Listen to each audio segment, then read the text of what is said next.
From darkness to light, this is the story we all share as the people of God. He draws us out to draw us in. From the birth of Israel to the church today, God delivers and dwells with his people. This story began several thousand years ago, and it began with a promise from God to Abraham that he would make his offspring more numerous than the stars in the sky, a great nation who would one day dwell in the promised land. More than 400 years passed, and Abraham's descendants had not seen this promise fulfilled. Instead, the Israelites lived as foreigners in the land of Egypt. Fearing that the Hebrews would grow into a mighty nation and overtake them, the Pharaoh of Egypt forced them to work as slaves. But Israel continued to grow. In response, the Egyptians increased their oppression of God's people, and Pharaoh gave a terrible decree. Every son born to the Hebrews would be thrown into the river. But a Levite couple defied this order, trusting God's will for their son's life. And God did have a plan for this child. Pharaoh's daughter found the baby and took pity on him. She named him Moses because he was drawn out of the water. As Moses grew older and saw the suffering of his people, anger burned within him. When he witnessed an Egyptian beating a Hebrew, Moses killed the man and fled Egypt to hide in the desert. Years passed, and Moses made a new life for himself in Midian. Then one day the voice of the Lord called out to him from a burning bush. God told Moses that he saw the persecution of his people in Egypt, and he heard their cries. He promised to deliver the Israelites from slavery, and he commanded Moses to go before Pharaoh on their behalf. Moses was terrified, so God sent Moses' brother Aaron to go with him. The brothers went before Pharaoh, performing signs and wonders, but Pharaoh would not listen. So God brought down plagues upon Egypt. Yet Pharaoh's heart remained hard as stone. To prepare for the 10th and final plague, the Hebrews marked their doors with the blood of spotless lambs. That night, the angel of death passed through the kingdom, killing the firstborn child of every Egyptian household that did not bear the mark, including Pharaoh's. Heartbroken, Pharaoh told the Israelites to go. They were finally set free, and the Spirit of God led the people out and toward the promised land. But Pharaoh's grief soon turned to rage. He changed his mind and then commanded the Egyptian army to pursue them. When the Israelites came to the Red Sea, Moses lifted his staff to the sky and the waters parted. The Hebrews passed through the towering waves and the Egyptians were swallowed by the sea.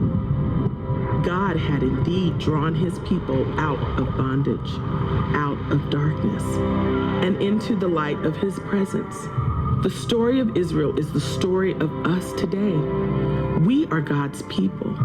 He draws us out of our sin, our Egypt, and draws us into his presence, into relationship with him.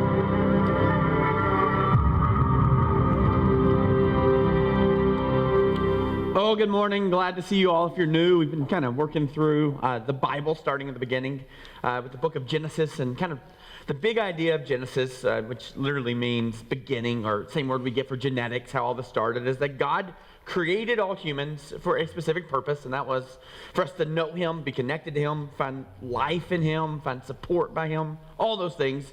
And then the other side of Genesis is how bad we continued to mess that up. And so for months, we were just kind of working through the book of Genesis, and we were looking at a couple very specific key words that we just kind of understood and kind of leaning into in terms of understanding who God is. And the first one was covenant. And what covenant means is it's a promise from God to us that's without stipulations. Different than contract. Contract has stipulation. Covenant means God is always going to do what he promises. So in Genesis chapter 12, God says to Abraham, I am going to make you a blessing so that you can be a blessing to all people, and I will have my way in your life and in your family and in your world from this point all the way through to eternity. into the future, right? That's just God's plan always. And one of the neat things is God decided to do that through people who are broken, really broken, just like us. And so God will always do what he promises. So when we read through the scriptures, if God says it, you can just count on it to be true. So for those of us who kind of live in the Christian world, we can go, oh, yep, in this world we'll have trouble. Jesus tells us that. But take heart, take courage, because Jesus says he's overcome the world. And he tells us there will be a day, way into the future, that there will be no more tears, no more pain, no more sorrow, and everything will be good. And everything will be right. In fact, that when you cry, have pain in your life, even this week, if you've experienced things, you go, that just doesn't seem right. That is actually an indication that there's something wrong in this world. And as we began the book of Genesis months and months ago, kind of the understanding was this world that we live in and operate in is not the world that God originally designed. So God creates this perfect world, and then human beings come right into it and mess it up. Same way we continue to do that. And so every time we feel sadness, every time we shed a tear, that's literally a reminder that this is not the world God designed. And yet, as a result of covenant, one day we'll get to experience that again. So big word that we learned early on was covenant. The other one is providence. When I talk about providence, there's a couple things I want you to see. I want you to always see an eyeball, meaning God sees all things. That's what providence means. And a hand, and God is working in all things. And a heart. And as he's seeing all things and working in all things, he's doing it with deep compassion and deep love for his children. And so we just kind of been working through that. And so where we find ourselves in the book of Exodus is where God's people, whom he loved, called according to his purpose, and his children, right? This case study of people who God loves, wants to show you that that's what he wants to do for the entire world. He takes these people, calls them the Israelites, and they live in this horrific roller coaster. They're up and they're down, and sometimes they think God's really good, sometimes they think he's really bad, sometimes they're begging him to intervene in their lives, and other times they're saying, God, we got it from here. And throughout the kind of the story, the Israelites continue to say, okay, God, come save us. God saves them, and then kind of the next step is always, okay, God, we got it from here. And then things would get bad again, and they would cry back out to God, God, please save us, and God would come in and save the day, and then they'd go, we got it from here. So very similar to how we operate with God. In fact, many of us are in this room right now because you made a promise to God. God, if you'd save my marriage, if you would get me that job, then I will worship you. I'll go to church or whatever that is. And here you are trying to keep your other end of the bargain right here. So you're saying, okay, God, you did what you're supposed to, so now I'm going to do what I'm supposed to. And the problem with all that is we're not very good at keeping our commitments. In fact, we're really good at expecting other people to keep their commitments, really bad at keeping our own. Right? Some of you are still paying for a gym membership you haven't used since January. Right? Because you had this great hope that you would do it all the time, and then you get to January 7th, and you're going, nope, and you have lots of reasons. Your schedule's busy, the gym was too crowded. It's not crowded anymore, guys, promise. Right? And so we just have all these plans that we want to do, and so we say, God, we'll do this, and we'll do this, and then eventually all the promises we make, we leave empty. And yet God, in that word providence, is always seeing all things, always working in all things, and always compassionately caring about us. And he is, as we've been talking about for months now, he is bending and shaping all things, bending and shaping all things for our good at all times and his glory. Just always what's going on. Which last week we got to see that basically the Israelites were freed out of captivity, and now they're wandering on what should have been about an 11-day journey into this place, this promise that God had for them, what he referred to as the promised land, a land flowing with milk and honey. And now they found themselves in there, and as Moses said, about 45 days, and they're whining and complaining. They're saying they're hungry, so they're, God, we're so hungry, and God in his graciousness gives them food. Now we're so thirsty, God in his graciousness continues to give them water. And so they are grumblers and complainers and whiners, and they are not very appreciative. And yet God continues to come through for them. So we got to see that last week. Go back and listen to the sermon if you'd like to. But it leads to kind of a pretty important question. Does God always come through? Like if we continue to grumble and complain, is God always just going to come through for us? Like the Israelites weren't very thankful. They were belligerent at times towards Moses and definitely towards God, right? And yet God still provided them with the needs they had. And so we kind of understood that the goal with God is to meet him and know him and be with him every day. And God always gives us enough for every single day. But is there going to be a time where he stops giving us that? Like, can we always ask? Can we always come through? Is there something about our behavior that could actually thwart or stop God about that? Is God eventually going to lose his temper with us? I mean, right? You got the idea, and he talks about himself as being a really, really good God, and what he refers to himself as a father, which is complicated for a lot of us depending on our experience with our earthly fathers. And we have these ideas of, okay, even with our fathers, at some point you can press a button long enough and finally the father's going to lose it. I shared with you a couple weeks back. I whined and complained that I had to drive my dad's beater of a car for a couple weeks while my car is in the shop. And I whined and complained that I had to drive his car that did not have, I mean, this is ridiculous, right? Can't believe he made me do it. Didn't have air conditioning or power steering. And he made me drive his car, right? Because he got to drive the rental car. And finally, after whining and complaining, the only time in the history of my life that I can remember my dad raising his voice at me and telling me that I was selfish and unaware and a brat. I don't know what he was thinking. None of them were true. I was a very godly son, right? And right? At some point, you finally press enough buttons. So you're going, at some point, if we continue to talk to God the way that we do and deal with God the way that we do, at some point, is he just going to go, okay, enough's enough? Right? So we're going to kind of look at that today in terms of God's grace, and I use words like always. He always bends and shapes all things for our good and his glory, but how exactly does he do that? And does he ever, if that's the case, then why do you see in the Old Testament where generations of people are just wiped out? If God is always good, how is that good for them? And so that's what we'll get to kind of tackle today, and just want to be really upfront with you. This message is kind of like 3 parts. There's the really bad news, then the good news, and the great news kind of all fall together. And so we're going to start with the bad news. And so at times I'm going to be really probably blunt with you about our behavior and some things that probably should change. If you're not a Christian, don't believe in this stuff, just know that I'm not preaching at you and any of this. I'm actually talking to those of us who believe that God is loving and gracious and that we're his children. So we got to talk about that. And so if you don't believe in this stuff, I'm glad you're here.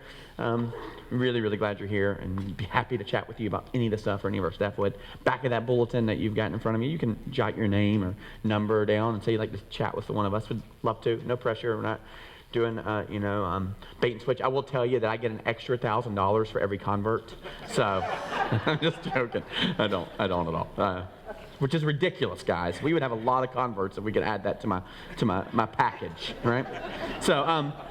So we're going to look at these people, and the reality is there's some people that God, the idea of the Israelites is God's doing a couple things always. He's always providing his provision. That's the food, that's the water, and he's always providing his protection. That means he actually tells us in Exodus 14, you don't have to fight. Just be still, for it's the Lord who fights for you. So God is this God, this perfect father who's always providing for his kids. He's always providing, he gives them his provision, and he gives them his protection.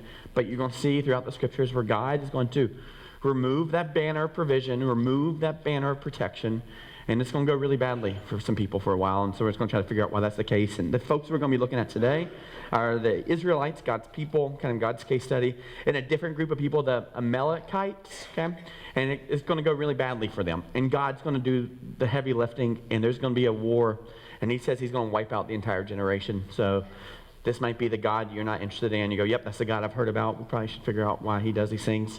So we just find ourselves immediately following the place where God doesn't strike the Israelites, which he could have. Instead, he strikes the rock, which he tells us in 1 Corinthians chapter 10 is representative of Jesus, who he's going to strike his own son to pay the price that we deserve to pay. And so he strikes this rock, and all of a sudden there's this beautiful water flowing, and this living water is now provided to these Israelites, and they're drinking. And as they're drinking, and finally they have food and water, and life is good for them. And immediately, the very next verse goes to a group of people who are going to come and wage a war against God's people. Now remember, at this point, the Israelites are nomads. They don't have their own land. They're trying to get to a land, but they're not ready for that land. I mean, they wouldn't be able to receive that land, appreciate that land. They're still pretty arrogant, and they still are pretty entitled. And so God's doing some pretty significant work in their life. And so these Amalekites are going to show up. They're also a nomadic group, and the Amalekites are not going to like that these Israelites are going to have food and water and on their nomadic area, and so they're going to wage war, which is interesting because just 2 months prior, this story is going everywhere now, that God waged a war against the Egyptians who had kind of oppressed the Israelites. Now, as I say this, I understand, and I even agree with some of you if you go, this feels a little bit like a folklore or myth or legend, all these weird stories. I'm going, no, just stay with me. This is not folklore, myth, or legend. This is a true story with true people in it, which creates some confusion, but I hope even some empathy and compassion and awareness for us. So immediately they've drank some water, and now these new people are going to encroach. So this is Exodus chapter 17, beginning in verse 8, and it's going to be up here on the screens. I'm reading from the New International Version today if that's something that you're interested in knowing. Here goes. The Amalekites came and attacked the Israelites at Rephidim. Moses said to Joshua, choose some of our men and go out and fight the Amalekites. Okay, these guys are about to destroy you. Hey, Moses, you need to get, says to Joshua, one of his, like his apprentice. He's going to be his predecessor and all this, right? Or successor, sorry. He's going to be his successor and all this. And so he says, Joshua, go choose your best, and we got to protect our people, right? Tomorrow I will stand up on top of the hill with the staff of God in my hands. Okay, thanks, Moses. I'm going to go fight. You're going to stand there with the staff. Doesn't make a lot of sense, right? And so Moses going, you get your people. I'm going to stand up with a staff, and you'll see why in just a second. Here's what happens next. Verse 10. So Joshua fought the Amalekites as Moses had ordered, and Moses, Aaron, and Hur went to the top of the hill. So you got Joshua, who's going to be the successor to Moses, but he's a general, he's a mighty warrior, and so he's got his tribe, right? He's got his military with him, and so he's taking these guys to fight.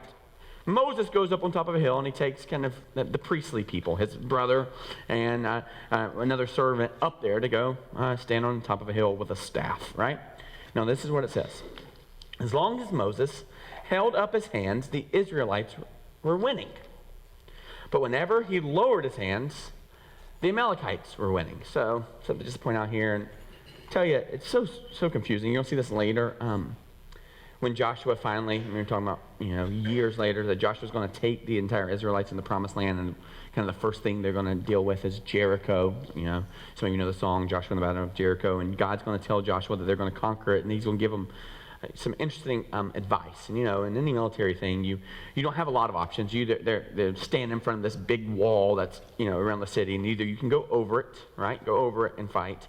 You can go under it. You can go through it, or your only option would be to take a Trojan horse, some kind of spy there. And God tells them not to do any of that stuff. Instead, He says, march around the outside with instruments, right? Let the band handle this. And so they march around. They got the the stuff for and so they're got the tenor drum and they got the tubas and they're marching around, which is really, really, really poor war strategy, right? Even we understand you're supposed to the sneak attacks, the infiltration, the in the middle of the night stuff. That's what you want to do. The ambush. That's how you defeat the enemy, particularly if they're larger and they're on their home front. God basically says, march around, make as much noise as you possibly can. Let them know you're here. And then in this one moment, they blow their horns, and all of a sudden, the walls come tumbling down. And it's like, that's really strange. Unless you could see it from a different perspective, which is, you look at God throughout history, He's always stacking the deck against Himself. Where there could be no conclusion or possibility that it's actually human beings on their own who are able to do this, right? So when God is doing something, it's really important that He gets the credit. Right? Even Exodus 14, hey, don't do anything. Just stand still, for it's the Lord who fights. So in this moment, what God is doing is He's going, look, I'm going to show you how silly this works. There's a dude who's going to stand up with his arms. As they come down, they're going to start to lose, and as they go back up, it's going to start winning. If you've seen Elf, you know what I'm talking about? You got Elf, and they're like, the sleigh's not going to work unless we get enough spirit cheer, right? And all of a sudden, when there's all the cheer, the sleigh works. When the cheer stops, it starts to dwindle. It's kind of that, but with real people in a war. And so there's this fight, and as Moses' hands, and he's so tired and it's so exhausting, so he's holding up the staff, and his buddies are holding up each arm. And why is that happening? I just would point out that God in this moment is wanting these folks in all human history to understand that He is the one who's doing the heavy lifting. Right? This is not a brilliant war strategy. This isn't Sun Tzu's Art of War, right? This is none of that kind of stuff. This is in its own flesh. This is very, very poor strategery. You follow me? This is not good stuff in this moment, and yet what we see here is God is going to win, and based on them holding their hands. When Moses' hands grew tired, they took a stone and put it under him, and he sat on it. Aaron and Hur held his hands up, one on one side, one on the other, so that his hands remained steady till sunset. Now imagine this. Imagine when you get back to camp. These three guys are whining, like, oh, it was so tiring. Like, we had to hold the hands up. And, Aaron and, Ben-Hur are going, it got really, really dangerous for a second. We were working really hard. And all these dudes who are really in the war are looking at them like they're crazy, right? These three dudes sitting up on a hill are talking about, what they had to do to make this happen. Verse 13, so Joshua overcame the Amalekite army with the sword. Then the Lord said to Moses, write this on a scroll as something to be remembered, and make sure that Joshua hears it. So he says to make sure he understands this, because I will completely blot out the name of Amalek from under heaven. So there's this war. These guys are trying to punish God's people. God as a father is going, no, nobody does damage to my people. And he makes this promise here. And if you're don't do the church thing. This is the kind of stuff you go, this is just so confusing. I mean, understand this. And God says he's going to blot out the name of this dude named Amalek. Now, some things to know about Amalek.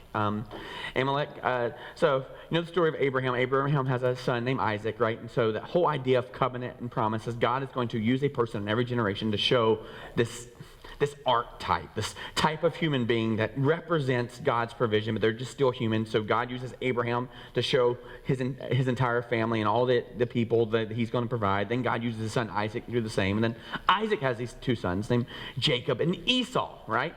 And so Esau's the oldest. Usually he'd be the one with the birthright, but God decides to show that he can use the lesser of the two people to do his work, right? Because God gets all the credit. And so God is going to bless one of the two of them. Now, in the story, Jacob manipulates his father to get this blessing. But the scripture also tells us that Esau wasn't really interested in the blessing. In fact, what it says is Esau held a defiance or contempt towards the blessing. He didn't want his dad's blessing. He thought he could do it on his own. He was self-reliant. Jacob was weak. He was strong. And through all this manipulation, Jacob gets the blessing kind of towards the end of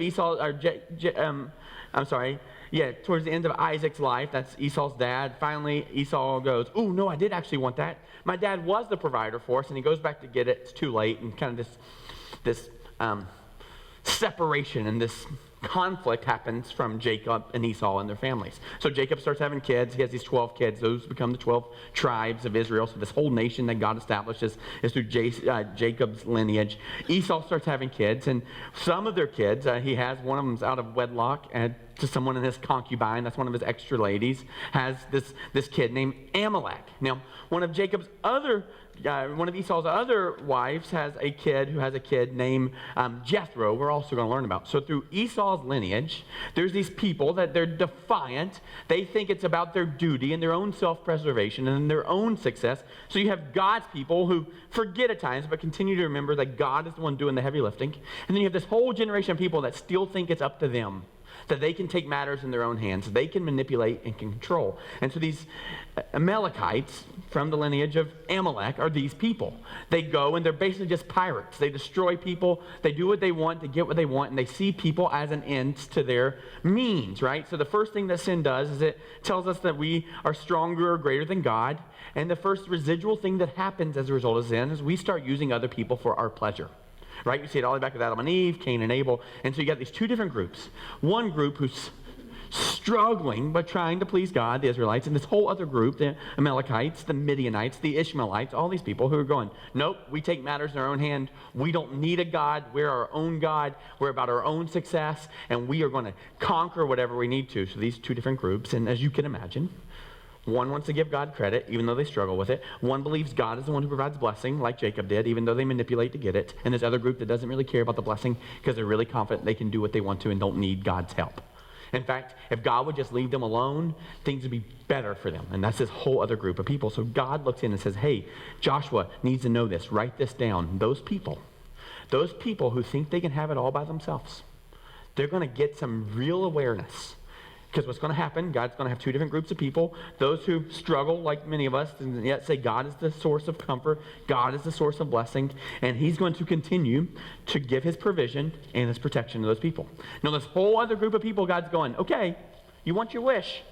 You want to show that you can have it on your own. You want to show how tough you are. You want to show how capable you are. Okay, if you want to pretend like there's a world that I don't exist in, then I'm going to pluck away my provision. I'm going to take away my protection, and you're just going to live in a world where you don't have to experience the wrath of what happens when my protection and my provision are taken away. So what God is saying to Joshua here is, hey, your people, they still have my protection. They still have my provision because they understand that it's really my world, and I'm still the one in charge, and I am the source of all good things. This other group, in their arrogance, in their defiance, they actually believe they can do these things on their own. So, you know that. So this is a pretty common thing, and we understand this in our world. And when every single human being is born in our world, all of us, you get this. they're all 100% absolutely selfish. So when you welcome that little slimy baby into this world, that little thing, that little human being is the most selfish human being in the entire world. You know this, right? They just use the bathroom wherever they want to and expect you to clean it up after them. They're hungry at 3 a.m, they scream. They're not going, mom and dad are tired and this is going to have lots of damage on my parents' marriage, right? But who cares? Because I want to be woken up and soothed right this second, right? When you have little babies, little bitty, tiny infants, they are the most selfish human beings in the world, right? You don't want to say it that way because you're nicer than I am, but you also think babies are cute. They're not cute. They look like little aliens. You're like, oh, so cute. The head comes out all deformed. You're like, oh, so cute. That is not cute. One day they might become cute, but they're not cute then, right? I remember looking back at my son, who I thought was cute then, at those pictures. He's so gangly, and his arms are so long, and no one tells you that's what the belly button's going to look like for that long, right? And it's just like, what is this stuff, right? And they just scream at you, and they yell at you, and you know what they don't ever say? Thank you. Thank you, right? That's why I finally, about 9 months, when my kiddos started to recognize me and coo and caw and recognize that I'm their dad and their source of provision, right? Then I started to like them. Those first 9 months, it makes no sense. They're just selfish, right? But what we hope happens, and we do hope happens, and this does happen, is eventually they start growing out of that selfishness. Now, for some of us, it takes a long time. I was sharing in a prayer class a couple of weeks ago. I dated the same girl all through high school, so from my freshman through senior year, and then a couple years of college. And so as a result, since I dated her so long, knew her family really well, I would eat dinner at her parents, at her house, 3-4 nights a week, right? And I was a growing teenage boy, and I would raid their fridge for anything, like plums, pears, whatever it is. I just felt like everything in their house was fair game for me to eat, right? And so I would eat, and I'd eat a lot of their food. And they, would cook nice things like steak, and I would eat more than anybody else. Like, I would eat all their food. And you know what I didn't say? Thank you. 6 years of probably eating, I kid you not, I thought about one day, I tallied it up, thought I'd write them a check for all that they provided for me, and thought, no, I can't do that, Right? Like, 6 years, I just assumed, because they were the adult and I was the teenager, it just made sense to me that they would provide for me, right? Just in that arrogance. Right? And some of you, you're in that world right now, and hopefully one day you'll get out of it. It took me to the point that I was 21, had my own things, and paying for my own food, that I realized that cost a lot of money. Right? Eventually, there becomes this awareness. There's this progression from complete selfishness to hopefully one day we understand that it's not about us, that it's not about those things, and we start actually being aware of other people and what's going on in their world. Right? So for the longest time, we have words for this, like egocentrism. And at its core, the word egocentrism means if I can see the TV, everybody else must be able to see the TV, right? You remember? Oh, you guys have big TVs now up on walls, but when we were young, they were those console TVs. You know what I'm talking about? And they had a little bitty screen in it, and you would go and you'd sit, and you couldn't see from far away. So you have to sit and you get really close to the TV. Console TV, you'd sit crisscross applesauce. That's the correct terminology now. Okay, this is 2019. Crisscross applesauce, you'd sit there and you'd stare at the TV and you'd see everything. No one behind you could see anything, but in your world, because you could see it, everyone must be able to see it, right? And so eventually you grow out, hopefully, of that egocentrism, right? And so the solution when you're arrogant and you're selfish, right, is one of two things. Either you're going to be that way your whole life, or the reason you're that way is you're ignorant. So the solution to ignorance is just education. The solution to ignorance is just giving some awareness to what's going on. Then when you get that awareness, you can do one of two things with it. You can go, some things should change for me. Boy, was I arrogant. Boy, was I selfish. Man, I should say thank you. Man, I should repent of those things. So as a result of the information, you go out of ignorance, as a result of awareness, and you do one of two things. Your behavior changes, your mindset changes, or you walk in this arrogant defiance, and eventually you'll be all alone. You'll be all alone. You have to be a Christian to get this. If you live that way for the rest of your life, you will spend Christmas and you will spend your birthday all alone. That'll happen. And that is happening for some of us because we cannot get out of our own world and our own selfishness. So when you look at these Amalekites, they're these folks who were born into a lot of protection and provision. But they never ever got it that it wasn't about them and they weren't the ones doing the real performing. They never got that it was actually someone else paying for the pears and the plums and the steak, right? And so God looks at these people and he goes, the only solution for them was to remove the protection, remove the provision, and either they're going to get some awareness, and something's going to change. The word that we use for that in the Christian world is repentance. There's going to be a change of thoughts and therefore a change of behavior, or they're going to walk into defiance. So I tell you all the time, Tim Keller says, God does not send people to hell. But if you spend your whole life telling God you want nothing to do with him, you don't want his protection, you don't want his provision, you're fine on your own, you got it from here, eventually you'll get your wish. And when you get your wish, you'll be all alone and in pain. And what the scripture tells us in Philippians, that there will be a day where every single person will finally get that they weren't the boss. It says there will be a day where every single man, woman, child will confess with their tongue. It says some on the earth, some above the earth, some below the earth. That they will confess that Jesus is Lord. They will profess that he was the one who provided the provision and the protection. And so God is going to remove those things from these people and give them what they asked for. And so here goes. We continue. So God tells that to Joshua in verse 15, and this is what it says. Moses built an altar and called it, "The Lord is my banner. The Lord is my covering. The Lord's the one who's in charge." And watch this. He said, see this? Because hands were lifted up against the throne of the Lord will be at war against the Amalekites from generation to generation. Now this is what you got to understand about God. So I want you to see this picture. This is a very clear picture. It says, because those people, they've got some awareness now. And remember, you get some awareness, and one of two things happens. Either you repent and you go, not about me, wasn't about me, boy, is I selfish, how in the world can I live that way? Or you can go, nope, and you stand in defiance, right? And sometimes I say some pretty offensive things, and I want you to hear this. Like, these people are either standing with their fist in front of God in resistance, or they're standing with their hand the other way with the middle finger up in defiance, going, God, we want nothing to do with you. So these are people who are going, they are literally, the pictures, they are standing in resistance and defiance and going, God, we want nothing to do with you. And literally, there's an entire world of people. And some of us are sitting in this room with that posture. And you go, well, why would God care? Okay, let's go back to the father imagery. So imagine you create this little home for your kid and care so deeply for them, and they get up to 15, 16, they're still not thankful for anything, and they just look at you and go, hey, Dad, hey, Mom, I want nothing to do with you. I want nothing to do with you. Oh, I understand you created this environment. In fact, what would be best for me is if you would just go and die and just leave me all the things. Just leave me all the things. I don't want you, I want your things. I don't want you, I want what you've created in my world, right? Could you imagine? Well, some of you have experienced that pain. Could you imagine that pain? Oh, no, God, hey, Father, I want nothing to do with you. I'm not interested in you. I just want your inheritance, right? And literally what we're saying to God, either because we don't believe he exists, and in our mind, we actually think we've created all this. But you don't create it all, right? All energy, all of it sustained by a big ball of gas way out in the distance. You get that, right? There's no more energy being created. It all starts there. And it either feeds plants that feed animals and feed us, right? It all starts somewhere else. We are not doing that work. And yet in our world we go, no, we want nothing to do with it. We just want to enjoy the things. We just want to enjoy the things. We don't want anything to do with you, want any relationship with you, Father. We just want your things.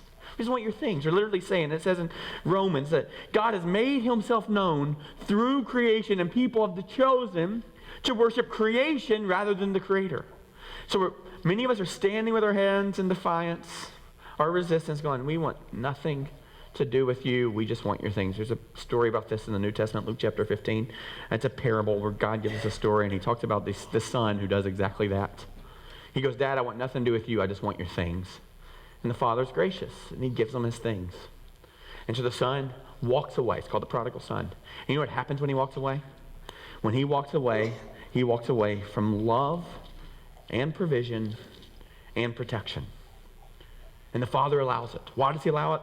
Because hopefully, boy, that kid is so arrogant. That kid is so defiant. Maybe they're just ignorant. And maybe if they can get some awareness, maybe they can get some awareness and go, it wasn't me who was the provider. It wasn't me who was the protector. It was the father, right? Maybe they can get that stuff. And so there's this moment of awareness that happens for this kid. He's a slave in someone else's quarters, right? And he finds himself as a Jew who doesn't even respect pigs, envying a pig's life. He's literally hands and foot just like the pigs are eating the same food and saying the pigs eat better than I do. And in that moment where all the protection, all the provision was removed, he got some awareness. And his awareness was, my dad actually was good. And while I walked away from any kind of sonship, my dad treats his slaves, his servants, better than I am now treated without protection and provision. And so that guy in his awareness has some conclusions that he makes. This is the word repentance. And he has some changes in his thoughts and therefore changes his behavior. And he returns home. And what he finds when he returns home, because the protection and provision was removed, he comes back. And in that moment, he's greeted by his father, who shames himself and pulling up his skirt and sprinting out and meets his kid out in the distance. And then reuses all of his inheritance, all the stuff he has, and repurposes it back to welcome the kid back in. All because this kid finally got some awareness. So in this moment, what you see is God goes, these Amalekites, they don't want my provision, they don't want my protection, so I'll remove it. So I just offer this to you. Some of us are living in a really, really painful world. Some of that is because our world is really broken. And some of that is because we have told God that we got it from here. And a really nice little survey, and I'll get nicer in just a second, but I feel like this is really important to understand. A really nice little survey is to kind of take all the things in your life that you got, and then think about the parts of your life, whether that's your marriage, your finances, your family, your job, those parts that just are creating a ton of pain and sorrow in your life. And then in that, go, is this a place that I've not surrendered and asked God to provide his provision and protection for me? Are these places? Is my marriage off limits to God? Is my thought life off limits to God? Is the things I look at, the things I do, the things I say, are those things off limits to God? Is my job off limits to God? Is my finances and my money, is that just off limits to God? And I just would argue in the places that you have told God that those things are off limits, his provision, his protection is removed. Not because he doesn't love you, but because the best thing he can possibly do is help you grow up and get some understanding and some awareness.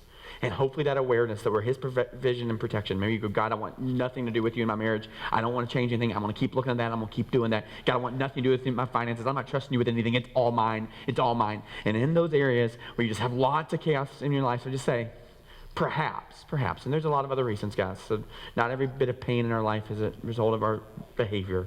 But I would just say the first place to start and all that stuff in your job, in your marriage, in your family, and in your finances, is this a place that you've told God that you don't really need him because you got it from here? And is this a place where you've experienced those things?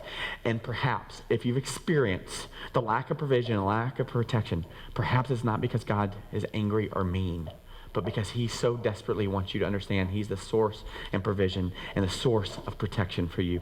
And so you see this story in literally an entire generation, an entire family tree gets wiped out because of their behavior. No, what's really neat here is God is then going to give you a picture of someone else also from Esau's family who all this is going to change. So you have this one guy, you have Amalek. Now one of Amalek's cousins is a guy named Jethro. Now, Jethro has a long history. In fact, you can trace him, he mentioned through a different name in the Quran. So this guy named Jethro comes from Esau's lineage, comes from Ishmael's lineage, and so he has this whole different side. So he basically is mentioned as a prophet in his early age, as a prophet for Islam, right? This is a guy who is leading his own life, walking away from God, doing his own thing, and all of a sudden he finds himself connected to Moses because his daughter, Zipporah, is going to be married to Moses. And when we find Jethro, we see him earlier in scriptures, he's referred to as a priest in Midian. So this is a Gentile. This is a non-Christian guy who's created his own religion and done his own thing and may or may not be experiencing the pain and sorrow from that. So remember, we just had this whole generation of Amalekites, and now we have Amalekites. There it is. Whew. And then we have this whole other side, Jethro's family, and you're going to see some pretty interesting things happen here. So this is just the next verse. Just going on. This starts chapter 18, and now we're going to see this other dude, and this is what it says. Now Jethro, The priest of Midian and father-in-law of Moses heard of everything God had done for Moses. Okay, so this is Moses' father. He's going, oh, I'm hearing about this God who offers provision, this God who offers protection, and for his people Israel. So God is a good father providing good gifts to his children. Even though they're still growing up, even though they still have some selfishness, they're continuing to gain some awareness. They're continuing to understand that God is their source of comfort. God is their source of provision. God is their source of protection, right? And his people, and how the Lord had brought them out of Egypt. So we now know this guy named Jethro. He's a pagan priest, right? He is leading people astray in these false worship habits, right? This self-help guru tells you if you do certain things in a certain way, the God of the universe will be appeased by you, right? So verse 2, after Moses had sent away his wife Zipporah, his father-in-law Jethro received her and her 2 sons. One son named Gershom, for Moses said, I've become a foreigner in a foreign land. So he talks about his plight by naming his kids interesting names. And the other was named Eliezer, for he said, my father's God was my helper. He saved me from the sword of Pharaoh. So Moses literally names his kids about God's provision, God's protection. So Moses is leading the Israelites, all sorts of mess. He sends his wife and kids to stay at the in-laws while all this stuff is going down, right? So that's where you have it. Now they're in this new place. They're freed from Egypt. They've now been freed from this new war with the Amalekites. And so now it's time for the family to be reunited. So verse 5, Jethro, Moses' father-in-law, together with Moses' son and wife, came to him in the wilderness where he was camped near the mountain of God. So Jethro goes, okay, now it's time for my daughter and her kids to be reunited with their father. So he's going to go, and it says this. Jethro had sent word to him, I, your father-in-law Jethro, am coming to you with your wife and her 2 sons. Now, if you've ever tried to travel with kids, they can't buckle themselves, right? Such a pain. So Jethro's smart and going, if I got to get this news to Moses, if we go together, it's going to take us a long time. So let me send just one person who can go ahead, and we'll tell Moses all about it, and then he'll be prepared for us because we need a place for these kids to sleep and needs to be separate than my room. I'm tired of these grandkids, or whatever that is, right? Verse 7, I made that up. It's not in the scriptures. I'm sure it should have been in terms of how life was going for them in that moment. So Moses went out to meet his father-in-law and bowed down and kissed him. So this is a respect. That's how you should always greet your father-in-laws. So that's I'm going to make sure my daughters know with their husbands. They bow down and kiss. Here's what it says, Exodus 18, verse 7. Here's the toes. Here you go, right? They greeted each other and they went into the tent. Moses told his father-in-law about everything the Lord had done to Pharaoh and the Egyptians for Israel's sake, and about all the hardships they had met along the way and how the Lord had saved them. Okay, this is a pagan guy, and all of a sudden Moses is talking about Yahweh, the God who always provides, right? So these are 2 different worldviews, and Moses has explained all this. Now, how does Jethro feel about this? This is not his God. This is a different God. This is not his false God. It's the one that helped pay his mortgage. This is a different God altogether. So you go, oh, let's see how Jethro responds. Is he like Amalek, his first cousin? We'll see. And so here's what happens next. Verse 9. Jethro was delighted. Okay. Get some awareness, and all of a sudden it says he's delighted to hear about all the good things the Lord had done for Israel in rescuing them from the hand of the Egyptians. So all of a sudden, he gets some new information through a story that's going on, and all of a sudden it says he's delighted. He's excited that his son-in-law is safe, excited that things are going well, and he's probably curious about what's going on. He gets some new information, and he's got to do something with that information, right? He's got to do something with this information. He was ignorant to this Yahweh God. Now he gets some information. He's got to make some decisions with it. That's how repentance starts. Okay, you got to have some new thoughts. So watch what happens. Verse 10. He said, now this is a lot different than Amalek. Praise be to the Lord, who rescued you from the hand of the Egyptians and of Pharaoh, and who rescued the people from the hand of the Egyptians. No, real quickly. I tend to teach pretty generalized, and at times, because the scripture is a lot more nuanced than this. But at times I find myself kind of operating in this reductionistic category, where I'm just trying to boil it all down to these 2 categories or whatever else. So I don't want to always do that, because I think it's a lot more nuanced, but I think this is accurate, okay? When we look at God, when we consider God, the God of the universe, I'm pretty certain, based on what I read in this passage, what I see in scriptures and in life, that there really are only 2 categories of people. So what that means is, for every single person in this room right now, there's really only 2 categories. There's either people who raise their hands in resistance and defiance to the God of the universe.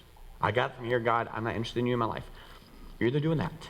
Maybe you're not doing it in such an offensive way with your middle finger up, but you're going, God, I'm not interested in you. I just want your things. I just want to enjoy creation. I don't think you're really out there. I don't think you're really protector or provider. I just want my own thing, right? So either you're raising your hand, either consciously or subconsciously, in defiance and resistance, or, on the other category, you're raising your hand in praise. You're either raising your hand in defiance and resistance. I'm not interested in you, God. I want nothing to do with you. And maybe you're not doing it categorically in every part of your life. It's just some parts of your life you're going, nope, that's off limits, God. That's off limits. And I'd go, whoa, that's a really dangerous place to be.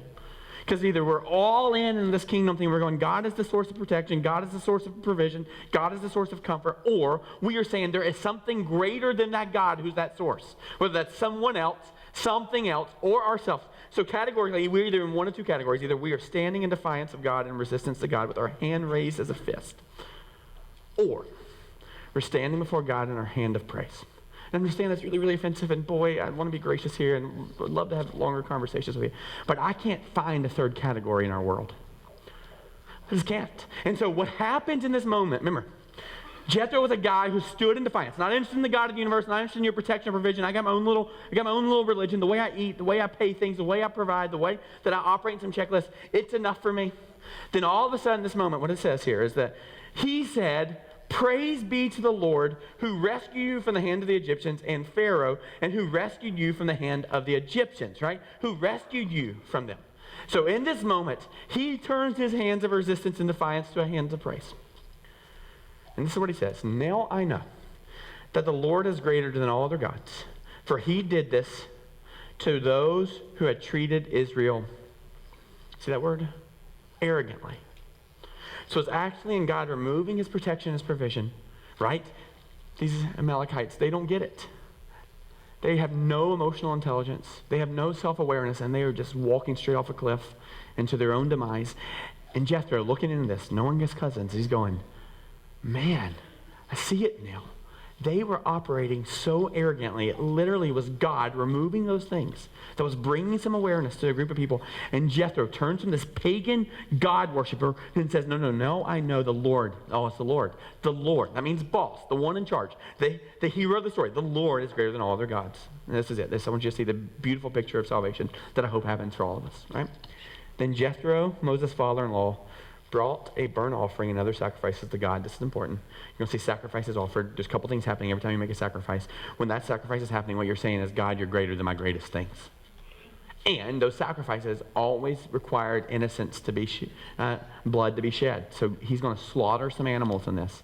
And he's going to go, I understand that there are consequences to sin, and I understand that this is just the Band-Aid. I understand that this is the Band-Aid, but God, in this moment, I'm going to say you're greater than my greatest sacrifices, and I'm going to acknowledge that my behavior has caused innocence to be shed. No, that's foreshadowing to Jesus as the innocent God who's going to step down and pay the price for us. And so there is sacrifice, and watch what happens after the sacrifice. And Aaron came with all the elders of Israel to eat a meal with Moses' father-in-law in the presence of God. You see this? Fellowship always follows this pattern, right? And so God goes, here's what's going to happen for you, Jethro. Not only am I going to bring you my provision and protection, but I'm also going to bring you into community, right? And so he's got to understand this, guys, as a church, or those of us who believe this, what always follows salvation is real fellowship, which is why we got to make bigger tables, which is why you got to use your home in a better way where you're inviting people in, which is why we got to create more space for Wednesday nights for more people as they're starting to understand that there is a God who provides, and some of the way he provides is through his children, right? And so fellowship, community, breaking bread, those always follow salvation. So you see this perfect picture of salvation in Jethro. He goes, nope, God is greater. I'm going to tell him that he's greater than my greatest things. He makes him sacrifice. He repents. He acknowledges that he can't save himself. And then what happens immediately is he is brought into community. And so they have this beautiful meal together. And what I love the most, it says, in the presence of God. So all of a sudden, what God had in the beginning, God the Father, God the Son, God the Holy Spirit, and the Trinity, that perfect fellowship and perfect love and perfect connection, God then ushers in the minute that Jethro does it. He says, oh, you can be welcomed in our presence as well. Now watch this. Really, really interesting. So that's really neat. So bad news is, yep, we stand in defiance of God. He removes his provision and protection. The reason being is he wants you to get some awareness. And he certainly hopes that awareness leads to some repentance, some change in the way you think, and therefore some change in your behavior. And we see that clearly. Good news is Jethro gets this, and he turns back towards God, and God meets him like the prodigal son's dad and welcomes him back into fellowship. But what's really crazy about all this is it's not like now all of a sudden Jethro just has nothing to offer, and he's got to start all over. It's like he's not like burning his CDs and selling his, and ripping up his Hard Rock T-shirts or whatever it is, right? So it's not like all of a sudden he's got to do all this stuff, because part of you is going, well, I really want to change. I really want that, but does that mean I walk away from everything? Does that mean I have to be this brand new person? I got to part my hair, tuck in my shirt. I got to go to church 17 times a week, or whatever, all these different things. And watch this.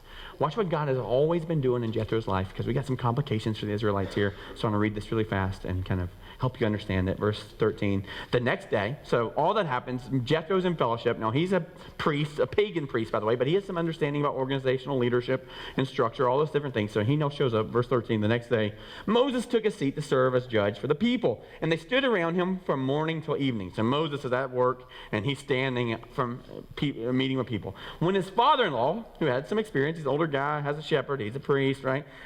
When his father-in-law saw all that Moses was doing for the people, he said, what is this you're doing for the people? That's good. He saw it. No, he asked. Now watch this. Why do you alone sit as a judge, while all these people stand around you from morning till evening? Moses answered them, because the people came to me to seek God's will. So Moses has this continued pattern of thinking. God saves people. No, it's my job to fix them. Right? It's God who saves, but we got to disciple them, right? So somehow God leaves the picture and all that, right? So he's like, I got to fix them. I got to fix them, because the people of God come to see me to seek God's will. Whenever they have a dispute, it is brought to me, and I decide between the parties to inform them of God's decrees and instructions, right? So you get this thing. So Jethro's going, hey, can I ask you why you're so tired of doing this? Moses goes, well, it's a hard job being a priest. It's a hard job being, the CEO of Israel, all right? It's a hard job. And so Jethro's going to offer some advice, and this is what he says. Moses' father-in-law replied, what are you doing here is not good. It's not good. You and these people who came to you will only wear yourselves out. The work is too heavy for you. See this last part? You can't handle it alone. So the other part of the idea that what's about to happen is Jethro is going to use all of experience long before Jesus shows up in his life, right? And he's going to offer that experience to the church. He's go, hey, there's a better way to do these things. In fact, what God is about to do is he's preparing them to receive God's words. You're about to see the Ten Commandments, all the laws. They're about to be set up here. And so before all that happens, God's at work to creating kind of a church structure. Right? And so he's going to use Jethro, because Jethro has experience long before he became a Christian and some understanding. So now that Jethro's been redeemed, now that Jethro's got this, he's now going to use his gifts and understanding to participate in what matters most, the restoration of the kingdom, right? It's not like Jethro starts over. He brings all that he's ever done. Now he's bringing it into community in the kingdom, and watch what happens here. Listen to me, and I will give you some advice. And may God be with you. You must be the people's representatives before God and bring their disputes to him. Now, teach them his decrees and instructions. That's what this is right here, guys. That's what we're doing right now, right? And show them the way they are to live and how they are to behave. So he's going, hey, Moses, you got some responsibilities. Here they are. You got to teach. You got to help guide them, but you can't do it all. But select capable men. Now this is before Jesus comes up and redefines human value, and he's going to bring women up to the front. He's going to rise them to the occasion in the first century when women were being mistreated and abused. He's going to give them a name and give them dignity, and he's going to start using women to transform things. In fact, Mary is the one who shares the good news of the resurrection first. So where it says men, that's Old Testament, old understanding of how culture works. Jesus redeems this. Jesus is the first feminist, right? So Jesus comes and defines these things. So he says, but select capable men. I'm going to translate here for the New Testament, human beings from all the people, human beings who fear God, trustworthy human beings who hate dishonest gain, and appoint them as officials over thousands, hundreds, fifties, and tens. There's a better way. Some of you can lead thousands, some of you can lead hundreds, some of you can lead 50s, some of you can lead tens, but all of you should be leading someone. And so he's going to give that declaration, have them serve as judges for the people at all times, but have them bring every difficult case to you. The simple cases they can decide themselves. That will make your load lighter, because they will share it with you. If you do these things and God so commands, you'll be able to stand the strain, and all these people will go home satisfied. You will be able to stand the strain. Because there are 80,000 people within 10 miles of this church who have no idea that there's a God who loves them and provides for them, and they are standing with their hands raised in resistance. And it probably is because they're unaware. I think of the story where of this Ethiopian official, this eunuch, and he's reading the scriptures in Isaiah, and Philip, another dude, goes, do you understand what's going on? And his response is, how can I understand this if no one teaches me? There are 80,000 people who are standing in defiance, and probably because they're standing in front of the TV thinking if they can see the TV, everybody else can see the TV. And the reality is the solution to most of that is just some information, just some education, just some awareness. Every single man, woman, and child should at least get to the opportunity to either accept or reject these claims that Jesus makes. So how do we do that? Well, the only way is for all of us to feel a burden in it, which is why we're trying to create a Saturday night service, which is why there's a board out there, and we're going, every single one of you, we need you to jump in on this long before you have it all figured out, because here's the really neat thing. Long before you came to this conclusion that Jesus was Lord, God was already preparing you for these things. Long before Jethro got that, God was already giving him the story of how the church was going to be set up. You get this, right? He takes a pagan, possibly a Muslim in this deal. Like, long before this, he takes a pagan God who does not believe that Jesus is Lord, and he's already given him information to help shape these things, so that when all of a sudden he got the awareness and he takes his hand no longer in defiance and instead raises it in praise. And in that moment, he gets to bring in his experience, bring in his understanding, bring in his education, and all use it for what matters in this world. So I'd say, please, please, please, please, please, please, as you repent and start thinking of God as your source of protection and provision and comfort, please don't withhold the last 10, 20, 30, 40, 50, 60, 70, 80, 90 years of your life that God has been setting up and preparing for you to use for his glory and for your good. So there are things that you can offer and things that you can do that God has been planning long before this. God was literally taking this pagan priest to set up the structure that we have thousands of years later for the church. So please don't withhold that. So here's kind of the end, and the band's going to come up. Guys, there's only two positions. One is lifting our hands in defiance and resistance, or lifting it in praise. And I love this thought about why you lift your hands. I'm not trying to convince you to lift your hands while you sing. But we're going to sing this song, and what we're going to talk about is God is always going to fight for his children. He's always going to protect them. You see that with the Amalekites. God's going to protect his children. God's going to provide his comfort. He's going to provide his provision. He's going to provide his protection. But when you think about why you lift your hands, the reason you lift your hands, one is to volunteer, right? Oh, yep, I'm ready, God. Another one is to ask, to seek an answer, right? Okay, I don't understand, but I'm going to raise my hand in front of the one who does understand, and I'm going to seek an answer. Or the other reason we lift our hands is in surrender, going, I am so tired of being in charge, God. My life is a mess. I am so tired. Or the fourth reason we lift our hands. So either we lift our hands to volunteer, lift our hands to find an answer, lift our hands in surrender, or the fourth one, which I think is the most beautiful. It's what I still love my 5-year-old will do. She lifts her hands. Why? Because she wants me to pick her up. So either we're standing in resistance and defiance, or we're standing on, hey, Heavenly Father, we believe you're good, we believe you're God, and we want you to protect us. We want you to fight for us. We want to be your children, and what we want more than anything is to be brought into this connection and fellowship in the way that it was always meant to be. So, get some awareness. Either you can go, nope, I'm not interested. I just want God's things. I just want his creation. And I'll tell you, God's going to remove provision. He's going to remove protection. Not because he's mad at you, not because he hates you, but he wants you to have some awareness. Or you can get some awareness and go, okay, God, I repent. I'm not in charge. I want you to be your child. I want to be welcome to your family. And so we're going to sing this song together as we close. Would you stand with me as we sing?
you're fighting for us. It's always fighting for us. You won't back down, facing armies of thousands. You speak one word and they scatter around us. You're fighting for us. It's always fighting for us. It's always fighting for us.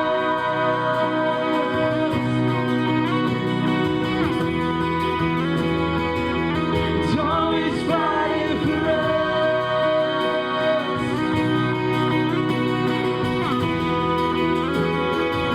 It's always fighting for us. Oh, good job, guys. Way to hang in there. There's something interesting when you start loving people a whole bunch and you start being in family together.